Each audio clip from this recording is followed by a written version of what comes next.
Hoy, en Visión para Vivir.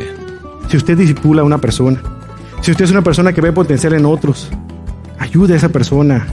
Dígale verbalmente lo que esa persona puede lograr hacer si se entrega completamente al Señor. Dile, yo te he observado en acción, yo veo que tú eres bueno para hacer esto, yo veo que tú eres bueno para hacer aquello. ¿Por qué no sirves al Señor en esa capacidad?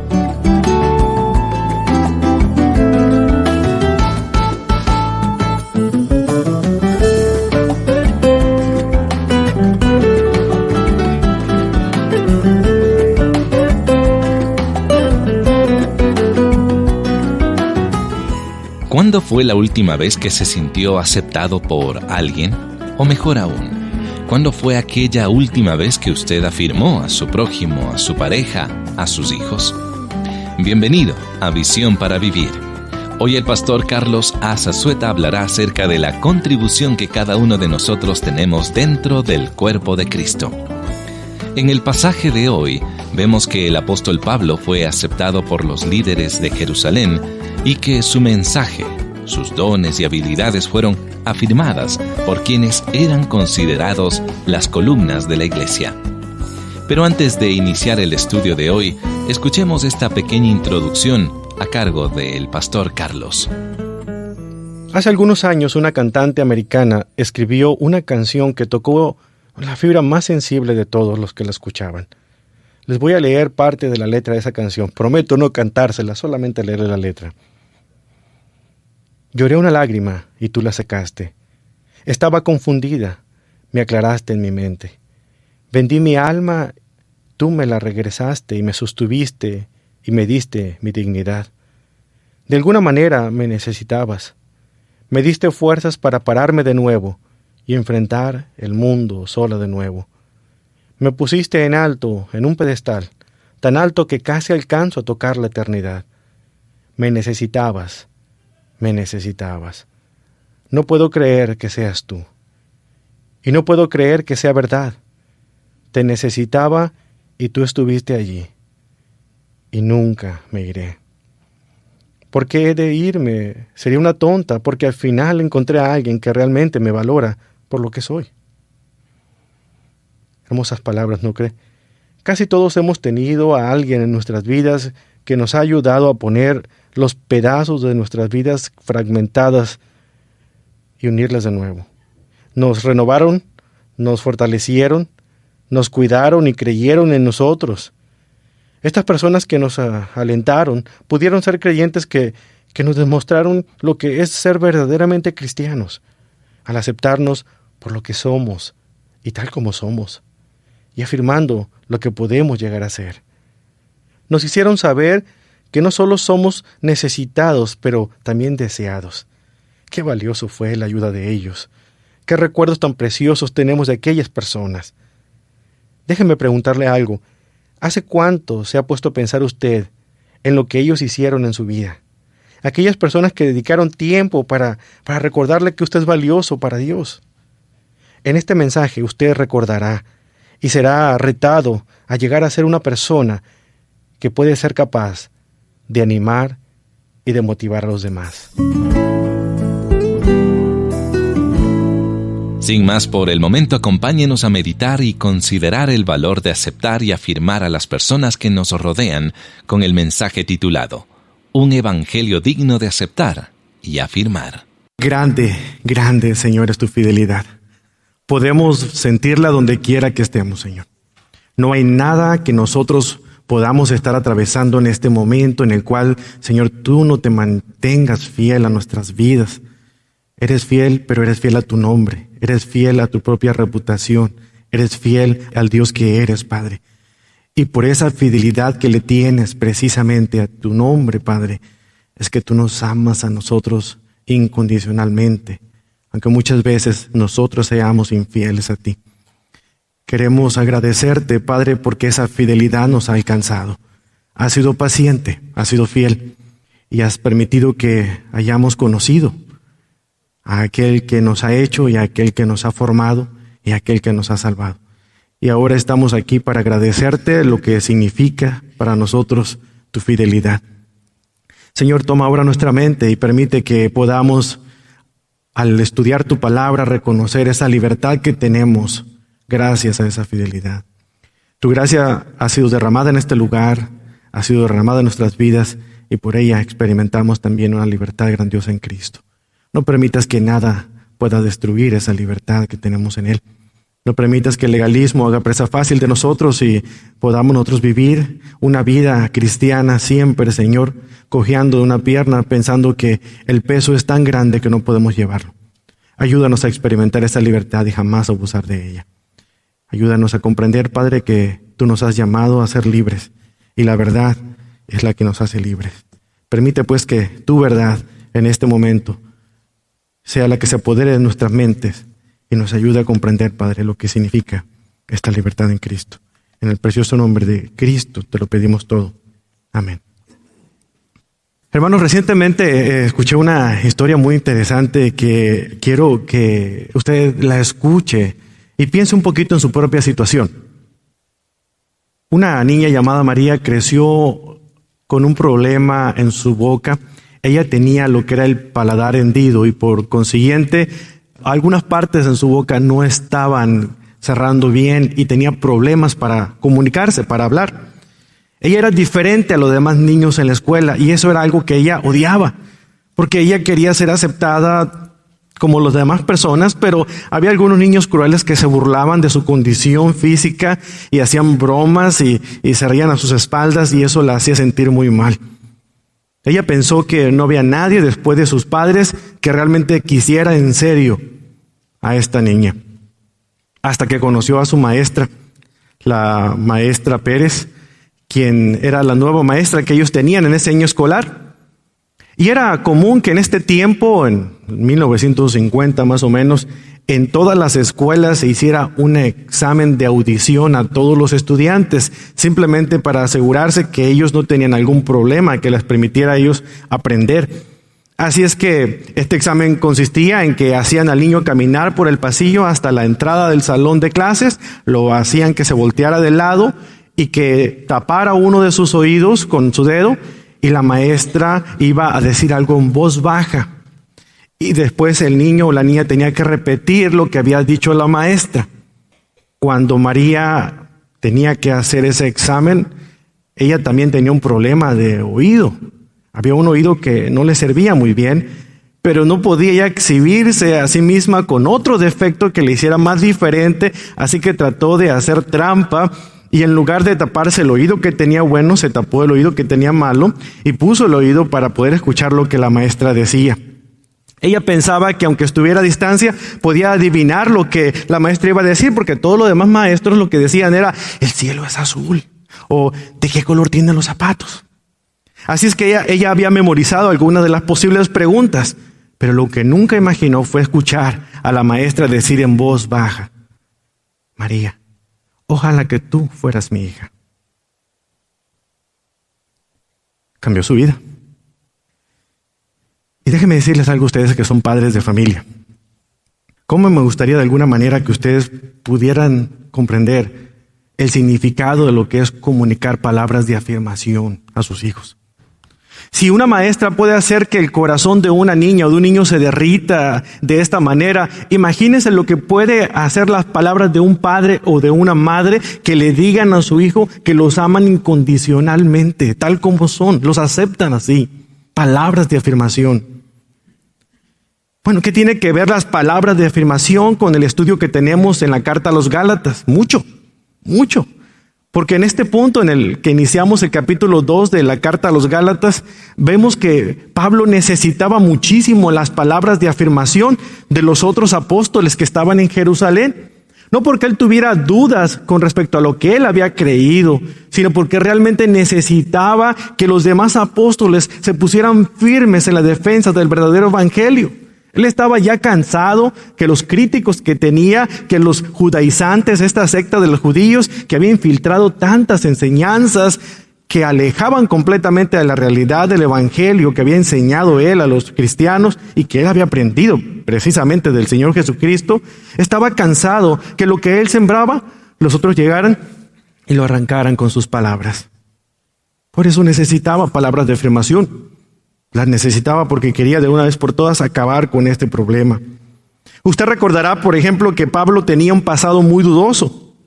Mientras que Pedro estaba trabajando sin descanso en tratar de salvar a familias y llevarlas a Cristo, Pablo se encontraba metiéndolos a todos ellos a la cárcel. Mientras Jacobo, Pedro y Juan, las columnas de la iglesia, se encargaban de dar todo de sí mismos para que el evangelio llegara, Pablo se encontraba metiéndolos a todos ellos a la cárcel o matándolos o torturándolos. Él estaba empecinado en poder completamente eliminar de la faz de la tierra a esta nueva secta de los del camino, como se llamaba los que seguían al Señor Jesucristo. Cuando Él dijo, yo soy el camino, a aquellos que le seguían le decían, ahí van los del camino, antes de que se les llamara cristianos. Pablo fue derribado de la cabalgadura, ya sea una mula, un caballo, lo que sea, cuando iba a Damasco, precisamente a apagar alguna de las sectas de los cristianos que estaban surgiendo ahí. Y en ese momento tuvo un encuentro con el Señor y su vida fue cambiada radicalmente. Ella no fue la misma persona, pero ellos tenían sus dudas, su pasado era dudoso. Por eso pienso que después de su conversión, antes de que el apóstol Pablo pudiera acercarse a los apóstoles que estaban en Jerusalén, él duró un tiempo, dice la Escritura, de aproximadamente 3 años en el desierto de Arabia. Y es interesante pensar que el Señor Jesucristo, cuando estuvo con sus discípulos, que Él mismo llamó, con los apóstoles que Él llamó directamente, pasó 3 años con ellos, enseñándoles tantas cosas, la verdad y la venida del reino, que puedo imaginarme que lo mismo hizo con el apóstol Pablo, a quien Él mismo había llamado para su servicio. Pablo, en casi la mayoría de sus cartas, está defendiendo completamente el apostolado que tiene. Y lo hace valientemente, aún a costa de que muchos lo ridiculizaban. Pero vemos a este hombre aquí que no se amedrentaba de lo que lo escuchaban, y él defendía diciendo que lo que él estaba compartiendo no lo había recibido de ningún ser humano, sino directamente de Dios. Cuando usted lee el capítulo 1 de la carta a los Gálatas, usted encuentra 4 declaraciones importantes de Pablo que enseñan precisamente eso. Usted escucha que él dice en el versículo 1, yo soy un apóstol. Yo no soy nada más un cristiano común y corriente que me siento en la banca. No, yo fui llamado por Dios para algo especial, para llevar a cabo el mensaje, para llevar el mensaje de salvación a todas las regiones posibles de los que no eran judíos.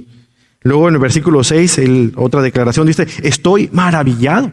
Y una traducción interesante de estar maravillado, porque usted puede estar maravillado por alguna cosa hermosa que le ha pasado, pero Pablo estaba diciendo, no lo puedo creer, que lo que yo con tanto esfuerzo y tanto esmero he sembrado en ustedes, que es el verdadero evangelio, tan pronto serán alejados de él, lo han abandonado por estas enseñanzas de esta secta entre ustedes, de estos cristianos que entre comillas se dicen cristianos, que están entre ustedes, que realmente los están alejando de la verdad del evangelio, de un evangelio de gracia, por un evangelio de obras. Lo vemos en el versículo 11 y el 12. Dice, yo recibí esta revelación de parte de Dios, no de ningún hombre. Finalmente, en el versículo 20, les dice firmemente, y lo que yo digo no es mentira. Pero algunos de los judaizantes, de estos judíos que se habían infiltrado en la iglesia, de algunos de ellos que se hacían para pasar como cristianos, para ellos este mensaje era sospechoso, hermanos. Este mensaje no era completo, este mensaje de alguna manera estaba siendo tergiversado por el apóstol Pablo. Ellos consideraban que el verdadero evangelio quizá era el que predicaban Jacobo, Pedro, Juan allá en Jerusalén, pero no él, porque él no había sido de los primeros 12 que el Señor directamente había llamado. Por lo tanto, estaban tratando de desacreditar lo que Pablo decía, desacreditando su persona también. Pablo astutamente, comentaban ellos, ha de haber torcido las enseñanzas que escuchó de los apóstoles y ahora lo está haciendo más ligero, más fácil de digerir para ganarse adeptos. No predica que debemos someternos a la ley ni seguir los rituales ceremoniales. Predica que solamente con fe en Jesucristo lo está haciendo fácil porque quiere ganarse adeptos para Él, cuando era todo lo contrario. Pero al ver una breve visita que hizo Pablo a Jerusalén, podemos ver cómo las cortinas que los judaizantes habían levantado se caen completamente hasta el suelo. Y es descubierta realmente la forma tan vil en la que ellos estaban infiltrando enseñanzas falsas.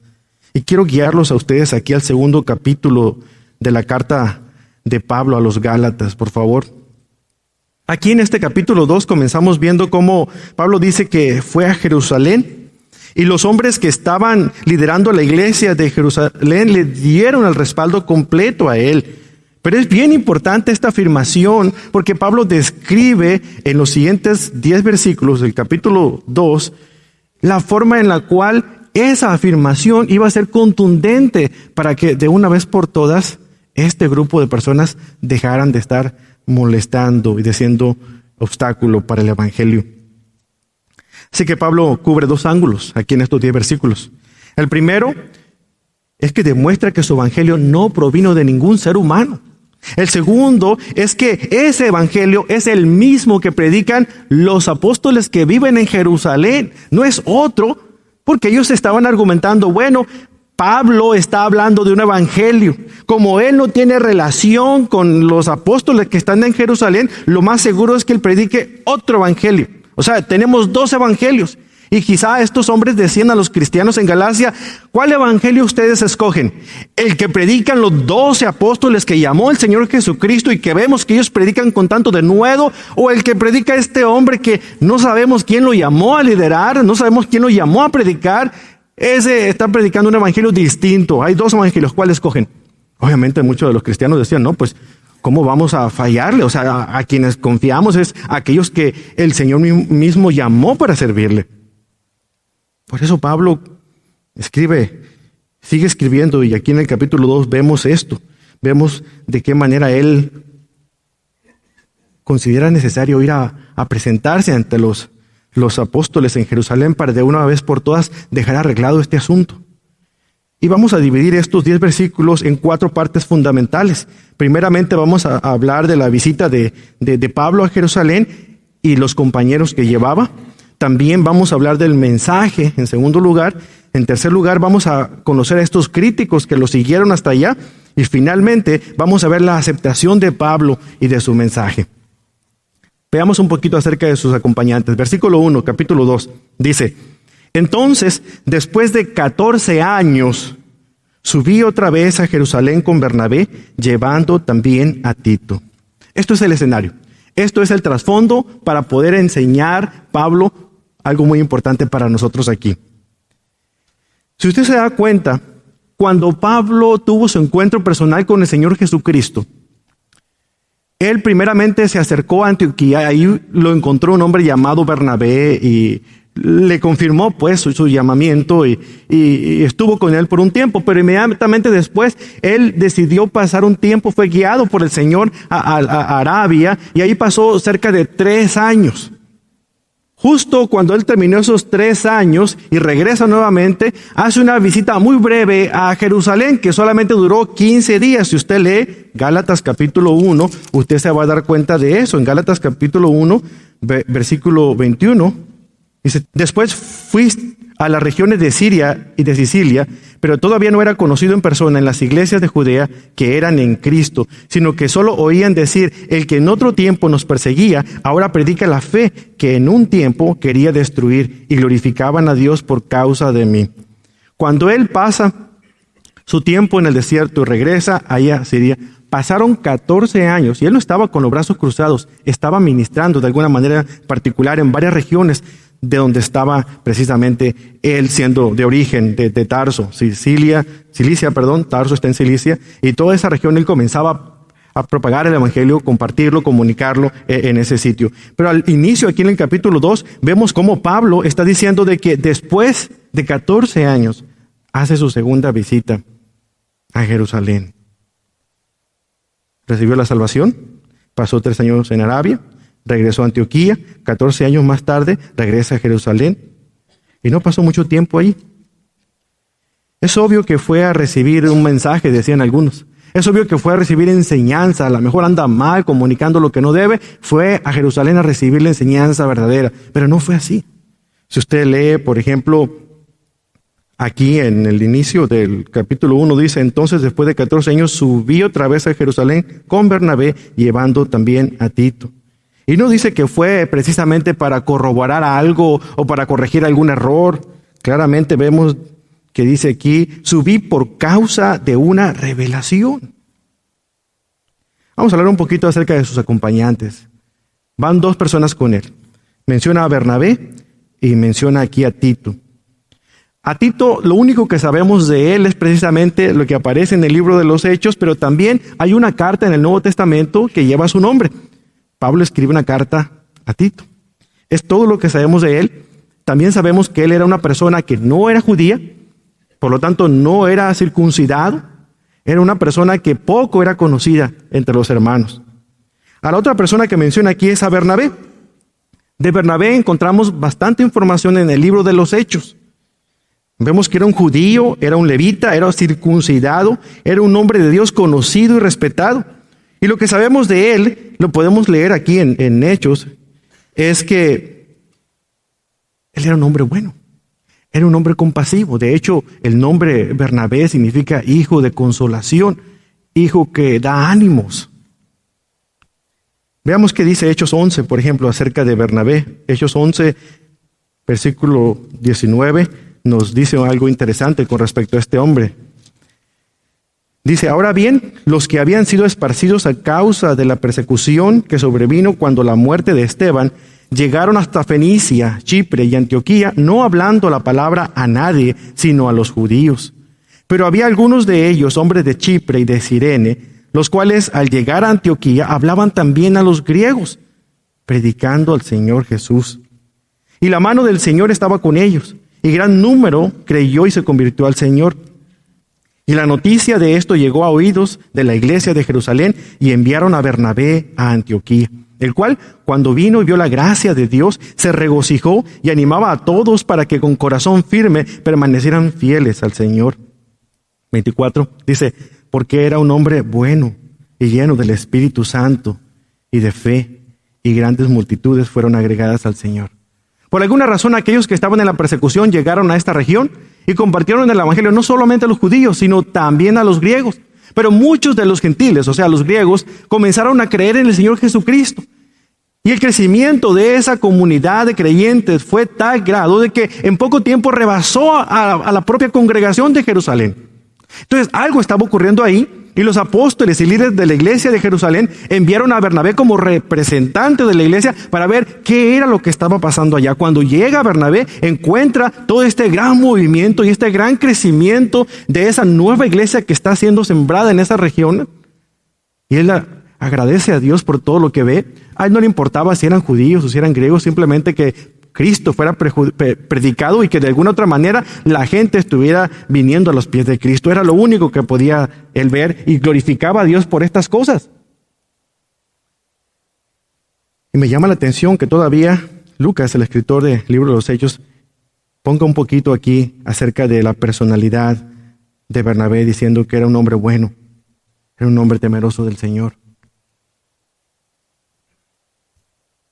Yo creo que era el escenario perfecto para que Bernabé llegara a esta región, y que como la gente estaba creyendo en Cristo y estaban deseosos de conocer la palabra, él bien podría haberse puesto a sí mismo en un pedestal y empezar a predicar de tal manera que atrayera a la gente hacia él, y fuera el líder prominente de esa región, y fuera Bernabé uno de los líderes más grandes que ha tenido esa región. Pero no hizo eso. Si usted sigue leyendo, inmediatamente después de haber confirmado lo que Dios estaba haciendo en ese lugar, él se retira de ahí en busca de Saulo.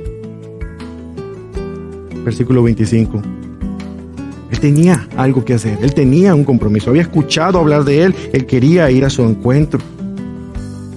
Entonces nos dice pues que la iglesia de Jerusalén envió a Bernabé como representante a este lugar. Ese era Bernabé. Esos eran los acompañantes de Pablo cuando fue a Jerusalén.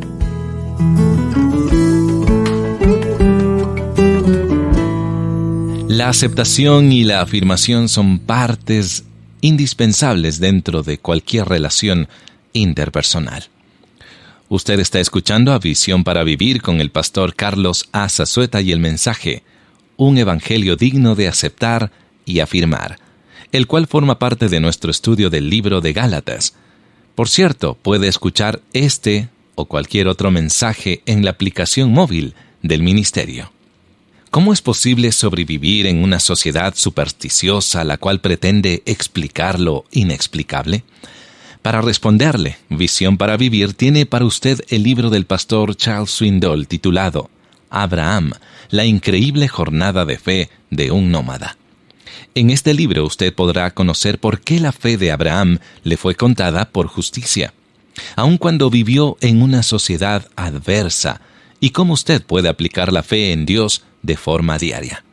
Adquiera el libro titulado Abraham, la increíble jornada de fe de un nómada, al visitar visionparavivir.org o llamándonos al 469-535-8433.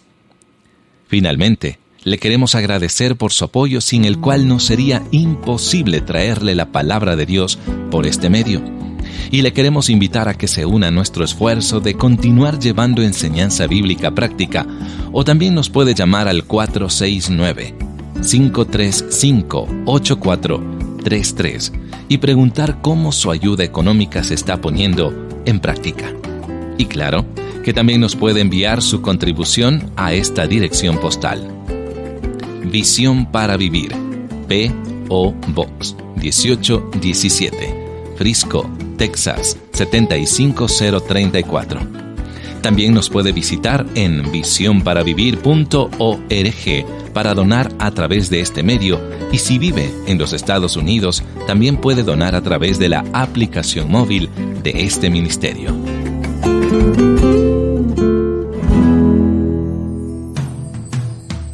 Hasta aquí hemos llegado hoy. Le invito a escuchar mañana al pastor Carlos con la continuación del mensaje.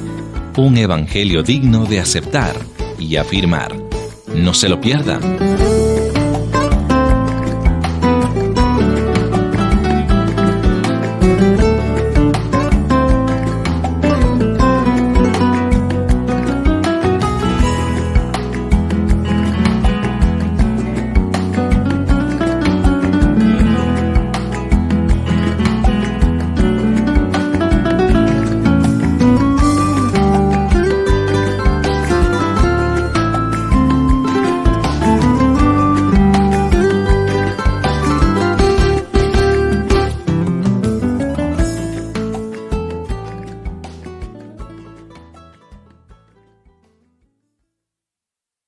El mensaje anterior, un evangelio digno de aceptar y afirmar, fue copyright 2010 y la grabación es 2011, por Charles R. Swindoll Incorporado. Reservados mundialmente todos los derechos.